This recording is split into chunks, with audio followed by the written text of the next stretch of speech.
Right. So I guess only 4 people in our room, when they grew up, they thought, I will be a procurement person.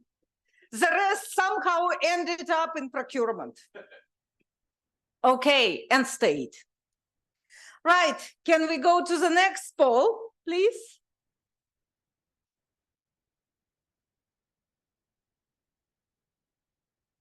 Okay, let's now establish who we are. So I gave you a number of options. You are lawyer, engineer, IT specialist, economist, liberal arts graduate, humanities graduate, you are a medical doctor, you are a philosopher, you are a linguist, you have been graduating from multidisciplinary studies like international relations, for example. You are a commerce graduate, management graduate, public administration graduate, business administration, or none of the above. So who are you?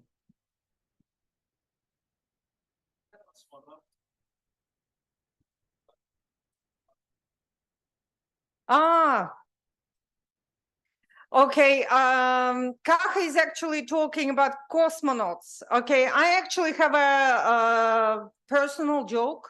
It's actually a personal anecdote, okay? My son, several years ago, he said that his career ambition is to become an astronaut. And if this fails, he will be a procurement specialist. So when I posted this on the Facebook, quite a lot of people said, not a bad second choice. Right, okay, so Bonnie, can you please read out who? Sure. So for lawyer, we have 8, engineer 10, IT specialist 10, economist 8, liberal arts graduate, we have 1, also for humanities graduate. We have 2 medical doctors here, 0 philosopher, 1 linguist, and 3 multidisciplinary studies, 7 commerce, management and public administration, we have 13 each.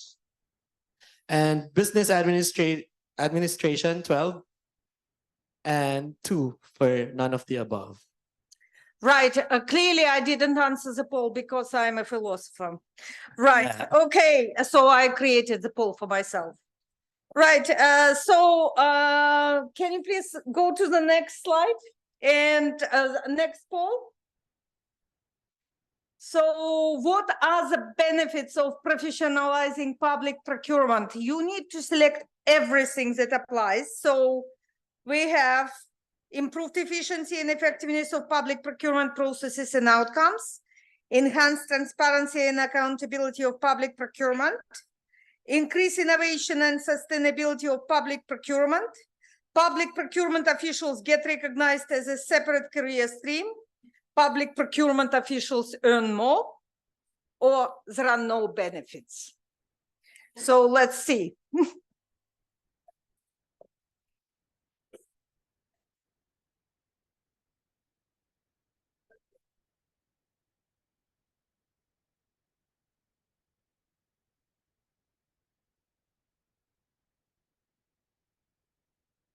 Clearly, we are in the right place because there is no one in this audience who says there is no benefit in professionalization.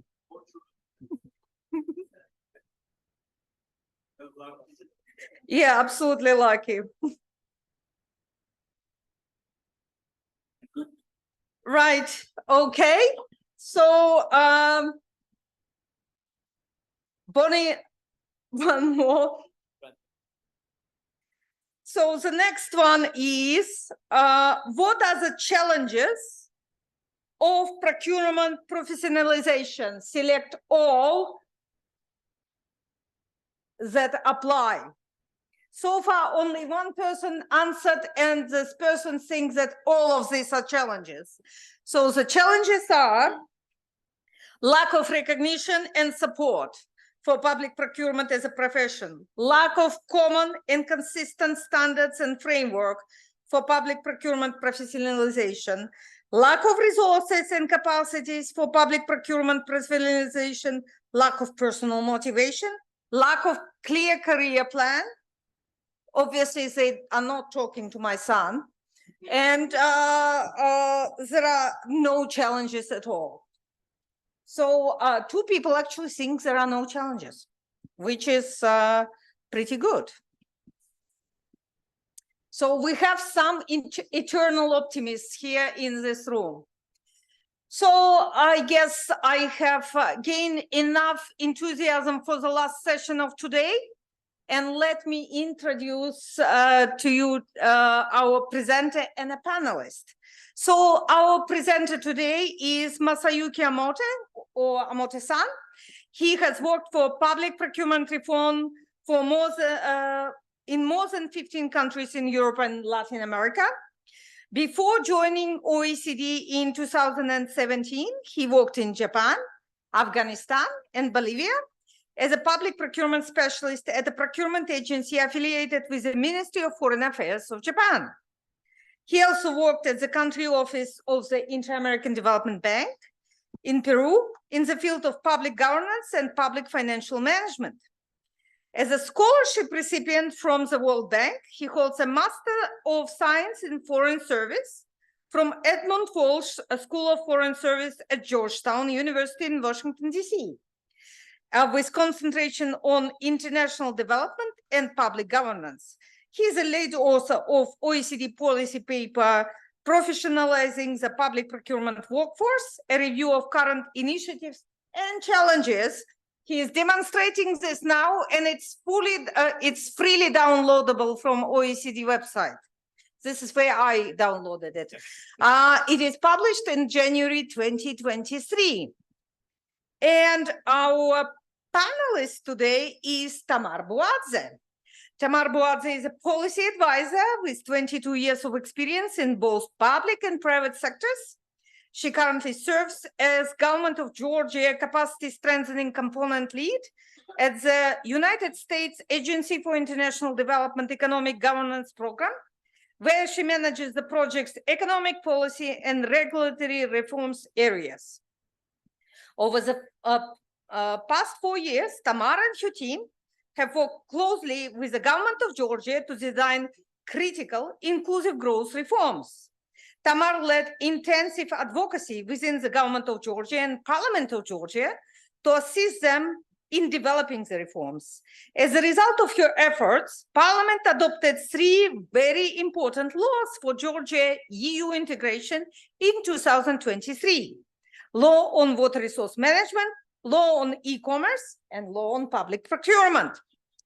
Prior to joining USAID Economic Governance Program, Tamar served as a head of legal department at State Procurement Agency, regulatory advisor in several other USAID funded programs. Her work included developing systemic land registration legislation, which is currently being implemented across the country.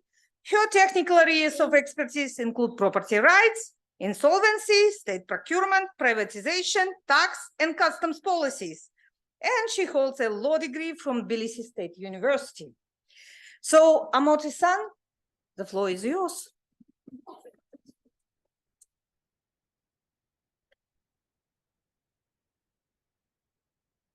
Thank you very much, Garia-san, for that very warm introduction and also before everything, the warm invitation of the OECD to this nice conference and in Georgia. And this is, sorry, not Spanish, I'm so sorry. And my name is Masayuki Omote from the Infrastructure and Public Procurement Unit of the OECD in Paris. Although I'm based in Paris, I'm very honored to be here as one of the Japanese citizens, which is also the member country of the ADB, and which we don't see the presence of the government as a country. But anyway, yeah, today, anyway, I'm here to talk about the professionalization of the public procurement workforce because as Garia-san kindly already introduced, we at the OECD already published some paper on the professionalization, in particular, what the policymaker can do to implement the professionalization reforms. So that's what I'm going to talk about today.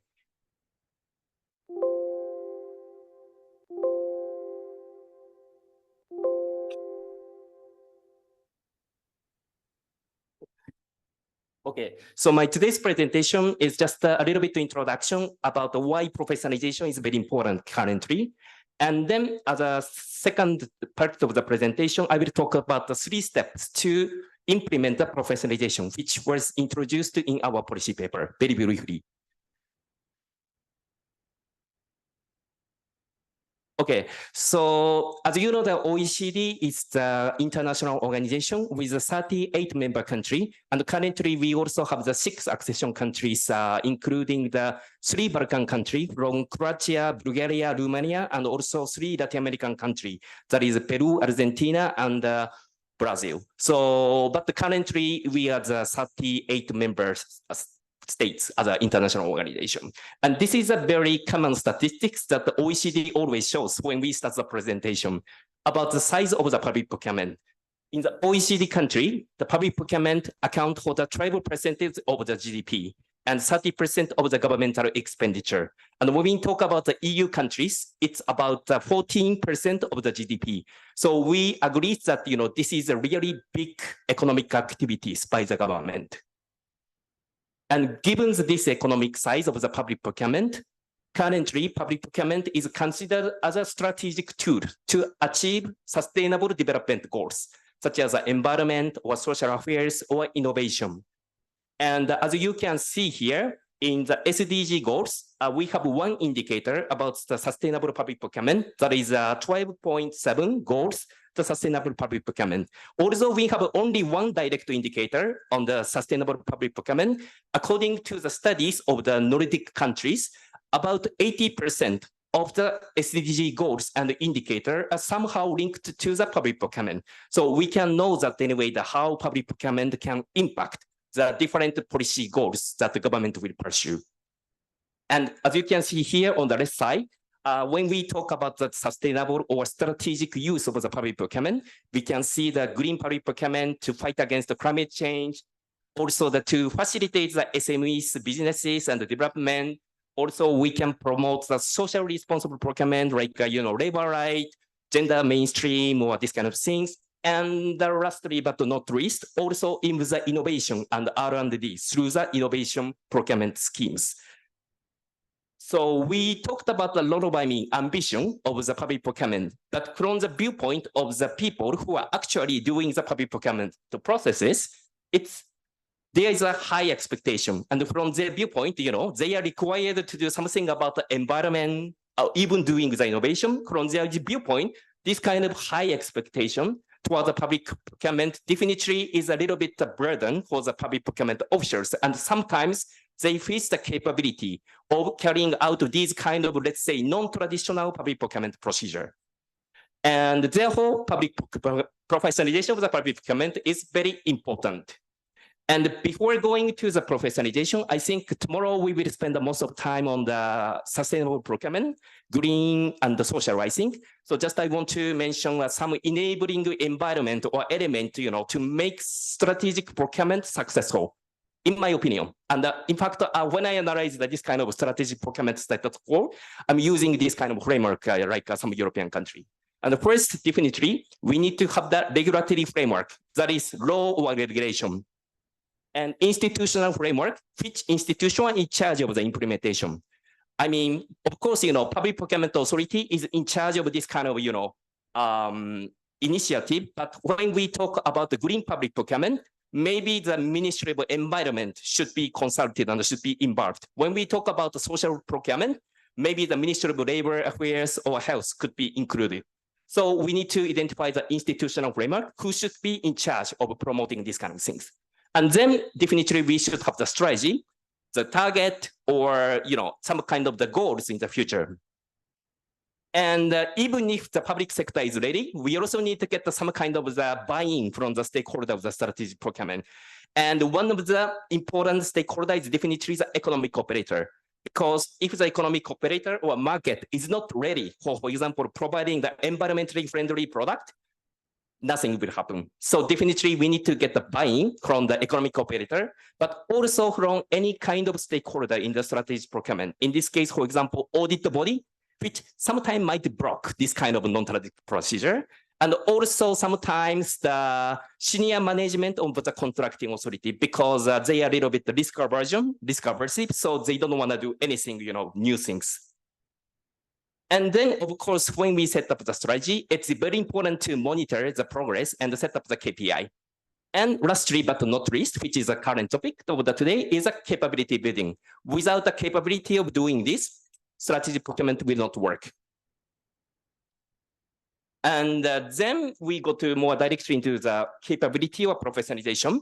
I think some of you heard about the OECD recommendation on the public procurement. As our OECDs, we adopted in 2015 12 pillars, which are very important element of the sound procurement system, as you can see here. Obviously, you can see common words like integrity, efficiency, and then you can also see the capability. So definitely the capability is one of the 12 pillars for the sound public procurement system in the OECD's recommendation. You can also download this one, and it's just a 10 pages document. So maybe you can have a look at maybe last night, maybe. And anyway, when we talk about the professionalization, in particular, in my case with a member country, many officials of the member country asked me, Omote-san, I understand that, professionalization is very important, but I don't know what to do and how to do. Therefore, under this background, I decided to prepare this policy paper on the professionalizing the public procurement workforce, which was published this January. And in this paper, basically, I tried to streamline the process of the professionalization with the 3 simple steps. Basically, the step 1 is basically assessment of the current level of the professionalization. That means, in other words, where we are right now, understanding where we are right now in terms of the public professionalization. And then as a second step, after understanding the situation, then we should have some kind of the strategy or action plan to identify the goals. So in other words, where do we want to go in the step 2? And as a step 3, we cited some specific actions or initiatives that we could take to professionalize the public procurement workforce. And from the left side, for example, we can establish the competency matrix and the certification framework. Competency matrix is some kind of the list of the competencies which are required for the public procurement workforce. And sometimes each competencies list some kind of the proficiency level, like a basic or intermediate. And certification framework is, on the other hand, some kind of the license system for the public procurement practitioner with the 2 purposes. One purpose is definitely recognize the skills acquired through the training. And the second purpose, which is in most cases of the country, is as a requirement to carry out the procurement procedure for certain public procurement program. For example, in country like Croatia, getting the certificate is mandatory to carry out the high volume procurement procedure. Without this, they cannot do the procurement procedure. So, sometimes certification is used like this. And if we can provide the data of the OECD country, as of the 2019, 35% of the OECD country has a certain kind of the certification framework for the procurement workforce, while 41% of the OECD country has already set up some kind of the competency matrix for the public procurement workforce. And then the next row is about definitely the capability building. And I don't go into the details because it's obvious for you, but there are many kind of the capability building initiative, like a training, virtual or face-to-face, and what we call methodological assistance. That is about manuals, guidelines, template, help desk, or even some practical support to do something to the contracting authority.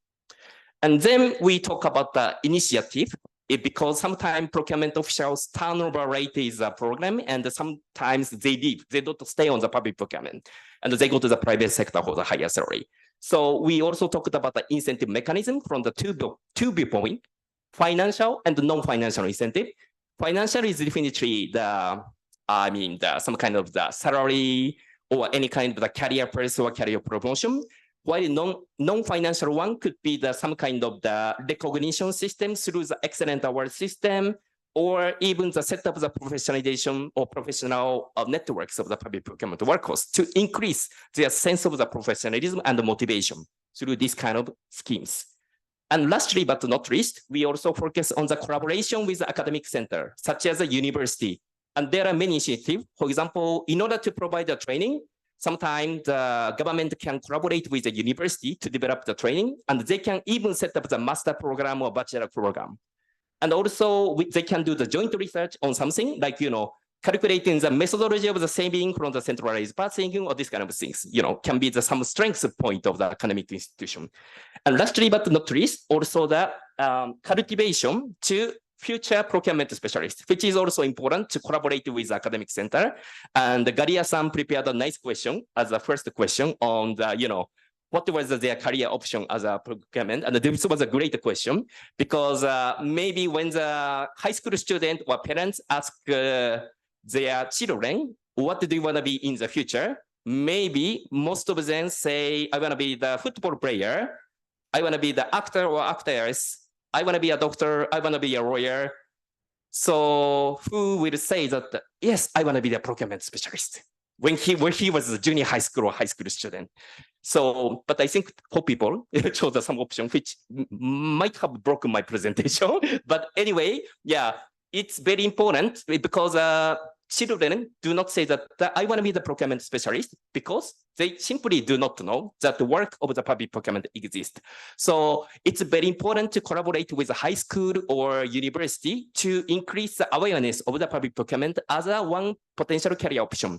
And for example, the country, Scotland is doing the many good program of the young for the procurement.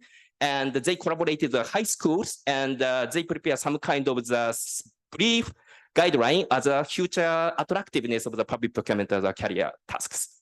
By the way, when I was a child, my answer was that I wanted to be the interpreter. So I know that how hard work the interpreter is, and I hope that my English with a strong Japanese accent is not torturing the interpreter in any cases, hopefully. But let's continue with this. Okay, so yeah, I just go back to the step one. And as I told you, in step one, it's very important to understand the current situation, where we are. And for this, I propose the two angles to know the current situation. One is macro. That is a system of professionalization. For example, as we see in the initiative 3, for example, the country has a certification framework or what kind of capability building systems they have. What kind of manuals they have prepared for what kind of topics. So this is what we call the assessment of the professionalization. And to do this, there are some useful international tools such as the OECD recommendation and also the MAP supplementary module of the professionalization. And about this, the Nicholas, who is here from the MAP Secretariat, will make a presentation further tomorrow. So I will not talk about this so much. And another angle is a micro level, which is to assess the actual capability level of the procurement professional, working on actually on the procurement professional. And for this, European Commission provided and developed useful tools called the Procurement EU. And I will explain about this a little bit. And what is Procurement? Procurement is a tool which was developed by the European Commission almost 2 years ago to support the professionalization of the public procurement. And one of the useful tools about this Procurement is the competency matrix proposed by the Procurement EU. And this is just the image of the competency matrix of the Procurement. And basically, initially, this competency matrix is available in the official language of the all EU countries. So, you can even see it in the, Hungarian or Polish or Croatian. So if you want to read it. Also, of course, English, of course, yeah. And yeah, basically in this competency matrix, they list 30 competencies which will be required for the public procurement workforce. And 19 competencies are related, more core procurement specifics, while the 11 are dedicated to the soft competencies. And for each competencies, sorry, it's Spanish, but as you can see here, we have the description on the what each competency is about, and we find 4 levels of the proficiency for each of the competencies. And if we go through the 30 competencies, I will not go into the detail one by one, but for procurement specific competencies, these are the 19 procurement specific competencies. And you can see here, some subcategory, we have the pre-award competencies, post-award competencies, as you can see here, planning, market analysis, tender evaluation, contract management. And we also have the horizontal subcategory, which treat also the sustainable public procurement and e-procurement, which was the main topic of this conference. And maybe you can look at this competency matrix. And I would say that the Procure Comp matrix is a really useful tool, but it should be definitely adapted. For example, if you look at the actual competency description of the e-procurement, we will not find any description or word on the disruptive technology such as AI or supply chain, which should be definitely the required skills and the knowledges should be included in these competencies. So this is a reference, but each country can just take a reference to develop their own competencies based upon this Procure Comps competency matrix. And for your information, these are just 11 competencies of the soft competencies, such as project management, integrity, or collaboration, or very soft competencies. And OECD, with the request of the European Commission, worked intensely, to apply these Procure Comp tools to do the professionalization reform. And as a first step, we select the 6th country, you can see here, to apply the Procure Comp for doing something about the professionalization reform. And later in the slide, I can just talk about a little bit about the Chile's pilot project because I was in charge of this. And step 2, as I told you, if after we know the current situation, then we should set up the target or to identify where we want to go in the future through the strategy. And as you can see here, I don't go into the details of each step because it's so clear, the involving the stakeholders and also the setup the strategy with a nice content, and of course doing the monitoring because somehow we set up some goals. And these are some examples from the OECD country. For example, Slovenia set up the action plan of the professionalization since 2018. As a result, they developed the competency matrix for 6 profiles, job profiles of the public procurement, like a procurement specialist for the high value procurement, procurement specialist for the low value procurement. And then based upon this, from this July, they developed the training program called the Procurement Academy for each job profile. For example, for the procurement specialist for the low value job profile, they developed the 22-hour training package for them. And Lithuania also a really good case. And initially, I worked with Lithuania since 2018. And based upon, we worked with them, and based upon the recommendation, Lithuania set up also the action plan of the professionalization. And as an achievement of this action plan, they set up their first certification framework for the public procurement workforce in 2022 last year. They also provided many trainings and methodological guidance. And they even provided training to economic operator and control body, because as I told you, for the strategic procurement, getting the buy-in from the stakeholder was also very important. And that's what Lithuania also did. And also they set up some kind of motivation system to recognize very capable procurement officials through the excellence award system for the procurement officials, not only for procurement officials, not for the public servant overall. And I already talked about the specific measures in the step 3, and I definitely don't have time to go into the details. So I just go show the 3 cases of the professionalization project that I worked with: Chile, Estonia, and Croatia. And as I told you, Chile was selected as one of the 6 pilot projects to apply Procure Comp tool upon the request of the European Commission.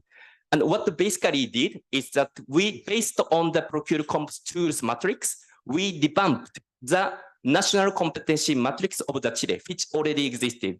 For those who know, Chile is very famous for the professionalization strategy, and they have the certification framework since 2006. So this is one of the first country who established the certification framework for the public procurement official. So what we did in this project is that we benchmarked the Procure Comp competency matrix against Chile's competency matrix.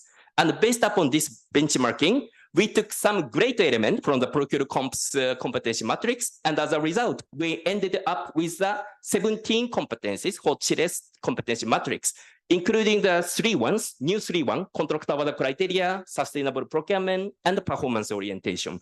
So they launched this latest competency matrix linked with the certification framework last year, and they are now also testing many things, to improve modernize their procurement systems. This is one example. And also, we at the OECD are currently working with some country like Croatia and Estonia for the professionalization to support their uptake of the strategic use of the procurement. And in case of Croatia, we are focusing only on innovation procurement through professionalization strategy. And what we are doing here is, obviously, we are analyzing the current situation of Croatia's innovation procurement ecosystem and professionalization status of core. And in order to understand the capability level of the Croatian public procurement specialists, we launched the Procurement survey to assess their current level based upon the questionnaires basis. And as a result, we identified some weak competencies relatively. And based upon this result, we are developing the training program and also the manuals. And the training program, we are planning a 5-day complete training program focusing on the innovation procurement next February in Zagreb. So yeah, we are very looking forward to deliver this kind of training program for Croatian government to increase uptake to the innovation procurement. And lastly, we are also started a project with Estonia to increase the uptake of the strategic procurement, not only innovation, but whole aspect of the strategic procurement through the professionalization. We will tackle green procurement uptake, SMEs, socially responsible procurement, and innovation procurement. And what we will do is basically, first we need to know the current situation of the strategic procurement. And then we again launch the Procurement survey to assess the capability. And based upon this, we plan to develop the national competency matrix for the Estonian procurement specialists, which do not exist at this moment. And also we consider the possibility of the setting of the certification framework as a neighbor country Lithuania did through our project. And we also provided some training or pilot project or tools or manuals, to support the uptake of the strategic procurement. So I think that's all. And I think I was a little bit quick, but I will stay here until Friday. So yeah, even if you cannot ask any question during the session, please just contact me anytime if you have any question. Thank you very much. Yeah. Thank you, Amoto-san. This was a marathon. Okay, when Amoto-san sent me his presentation, I said, look, it does not look like a presentation for 20 minutes. You need to cut it up. Okay, but I think he succeeded. Thank you. And for everyone who is asking whether you will get these presentations or not, we are planning to put all the presentations for which we have the permission to distribute on ADB Development Asia website. We will also be putting the information and the video recordings of the sessions. So let me start with some questions to our panelist, Tamar. Tell me, why do you think it is important for public procurement to be recognized as a profession, and why it is important for Georgia? Thank you. First of all, thank you for inviting me to this very interesting conference, and nice to meet you all and see you all here in Georgia. Hope you like our country, our food, our culture, and hope to see you again here as a tourist in Georgia. So as for your question, you probably know that there have been significant changes to Georgia's procurement system over the last decade. There was a major shift in 2010 from paper-based tenders to electronic procurement, and since then, procurement agency was implementing the reform in several phases. Now we have the electronic system that is transparent, non-discriminatory, and decreased the risks of corruption significantly. However, businesses' reluctance to participate in state tenders remains a problem. According to State Procurement Agency, there is an average of just 2 bidders per tender this year, and similar numbers were during previous years. So we see that low business participation in state tenders is an issue. USAID Economic Governance Program before started working on this reform, we have conducted the assessment, and also it has included the interviews with businesses. And businesses, especially the ones that don't participate in public tenders, of course, they have mentioned several reasons why they were kind of not interested. But one of the reasons was that they thought that the tender documentations were incomplete or poorly drafted or designed. And in some cases, the tender technical specifications were not high quality. So this was identified as an issue, and I think that a new public procurement law addresses this issue, because according to the law, the mandatory certification requirements will be for procurement specialists. So we hope that with this novelty, this problem will be really solved. And I would just like to add that you probably know that now in Georgia, the public procurement is conducted by the regular staff, because there is not a profession. So we hope that with the creation of pool of experts, this will improve the quality of tenders, and on another hand, the businesses' trust and their kind of interest will be changed totally. Thank you very much, Tamar. And you are actually bridging to another point. Like, we are all talking about insular concepts, like how do we professionalize the workforce? How does it affect our processes? And you mentioned that actually how competent you are depends on very much actually attracts the quality suppliers. So can you tell us what steps Georgia takes to invest in the process of professionalization, and how do you think it will affect the participation from private sector? Okay, I would like to mention that training center in the State Procurement Agency that is functioning since 2014 already trains public procurement specialists, and they are doing really very good job. But they are training only civil servants who serve as a public procurement specialist. They're not, they're very rarely trained the individuals who just express interest to learn more about public procurement.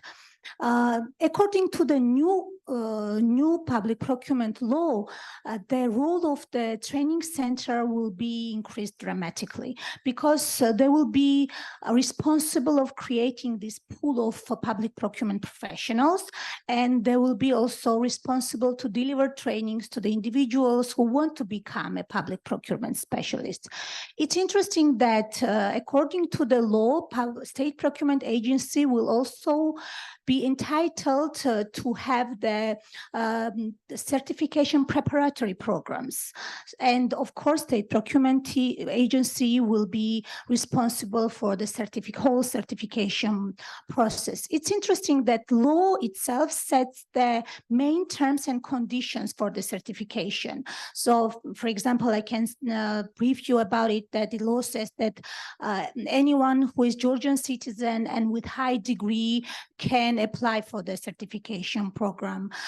Then there is just two exceptions, like if they have convicted for a crime or violated the code of ethics, then they cannot apply, but otherwise they can. And it's also very interesting that this certification will be permanent. Certified people will be included in the agency's registry, and this registry, of course, will be monitored. And there's specific cases when these people will be kind of, the certification will be annulled and will be taken out from this list. I think this process will help the professionalization in Georgia and will highly contribute to the procurement process development. Thank you very much, Tamar. I will now ask the audience if they have any questions to Amoti-san or to Tamar. Please go ahead.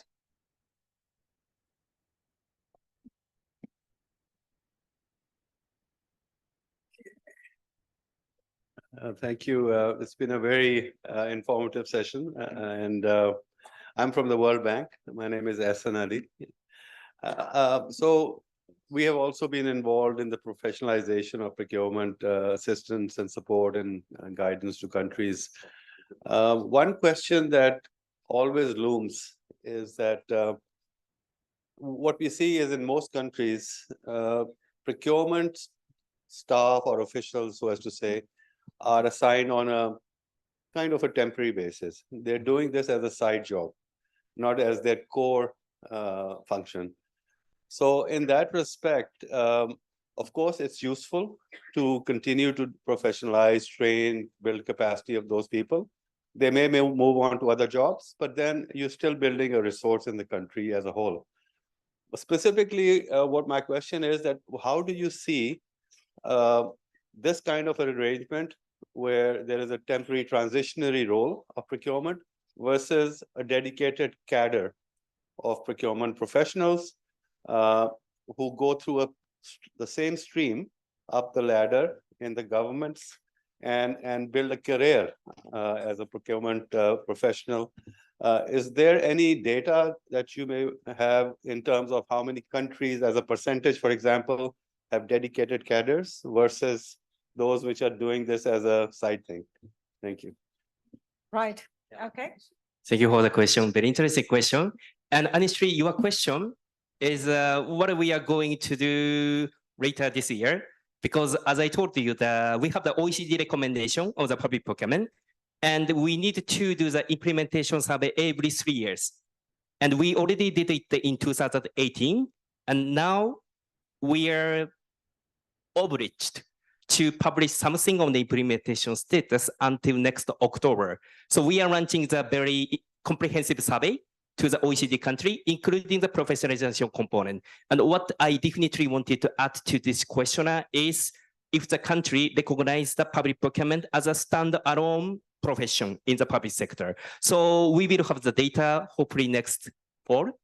But to answer to your question from some of my limited knowledge, yes, even in that moment, there are some countries which recognized as a public procurement as a standard job family. And if we take some example, France, Hungary, and also the Canada definitely set up the public procurement as a standalone job family, not within the accountant, not within the financial specialist, as a standalone procurement. And even in case of the France, even within this job family of the public procurement, they have also the detailed breakdown, like the contract management specialist, category specialist. So I think that it's still not common to recognize the public procurement as a standalone jobs in the public sector, but it's happening in some country. And hopefully when we have the result next year, it might get around the 50 or just in my impression, 50, at most 50 or something like this. Thank you. Tamar, would you like to add? Yes, so in Georgia, from 2029, according to the law, all procurement specialists should be certified. So it's a must. That means that new profession will be created in Georgia. So and I think that even for private sector, it's not obligatory for private sector, but even for them to hire more qualified specialists, they might be using this tool and looking for people who already have the certificate of public procurement specialist. Thank you, Tamar. Any other questions? Hello, everyone. My question is about since there are many representatives of NDBs here, I would like to know that whether there are any intention for creation of internationally recognized public procurement certification program like CIP is doing currently, or any kind of similar initiative. Like why there isn't any so far? Okay, I will start answering your question. So ADB actually started a program with ITCLO in Turin. which is very similar to the previous ITCO law build proc for IFAT. So we have an ITCO law ADB program. So we are currently already doing the module 3. So it's progressively actually going from tactical to strategic type of procurement. And the program is first 2 modules is on distance learning. And some of the people in this audience are actually going for module 3 in Turin in November and I wish them every success. And we have these programs in 2 languages. So we have English language stream, and we just started Russian language stream for countries from Central and West Asia region for us. Right. Okay. Any other questions? If we run out of questions, can you please join me in thanking Amoto-san and Tamar for their contribution? And I congratulate you on persevering with the first day of the conference. And we are supposed to have a networking session. And Bonnie, can you please tell us where is it? Is it just outside? In the meeting room 1. Will we all fit? That's the.